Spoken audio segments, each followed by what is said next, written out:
Cordiale saluto gentili amici e amiche alla visione e all'ascolto, edizione del mattino del nostro infofriulitv.net. I carabinieri di Latisana, a conclusione di una complessa attività investigativa coordinata dalla Procura di Udine, hanno dato esecuzione ad un'ordinanza di custodia cautelare in carcere emessa il 14 settembre dal GIP del Tribunale di Udine nei confronti di Ramon Pena Liriano, 35enne spagnolo, Yeuri Rafael Diaz Tavares, 36enne, Valerio Panaritti, 45enne, tutti residenti a Latisana.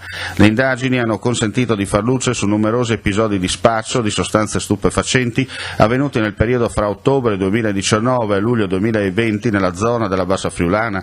Gli acquirenti, anche in pieno lockdown per il contenimento da contagio da Covid, si spostavano a Latisana provenienti dalla Bassa Friulana e dal Veneto orientale per acquistare cocaina. L'attività si è conclusa con il sequestro di circa 600 grammi di cocaina e 4.000 euro la somma in denaro contante. Inoltre, in relazione al totale delle cessioni contestate, comprese quelle per le quali non è stato recuperato o sequestrato lo stupefacente, si è stimato un giro d'affari di circa 340.000 euro per un totale di 4 kg di cocaina. Stavano cercando di vendere a Trieste alcuni quadretti artigianali fatti da loro con libera offerta, ma sono residenti a Udine e dunque hanno violato le norme anti-Covid.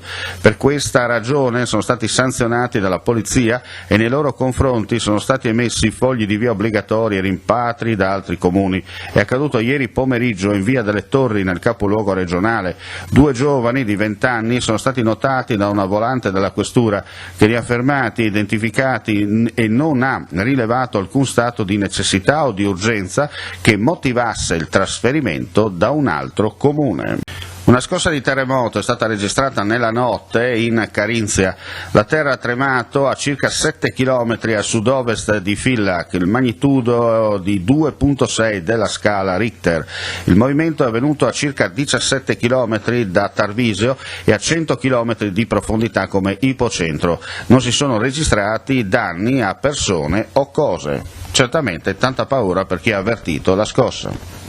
Andiamo a chiudere l'edizione del mattino per quanto riguarda le novità sul caso del giallo della morte di Regeni.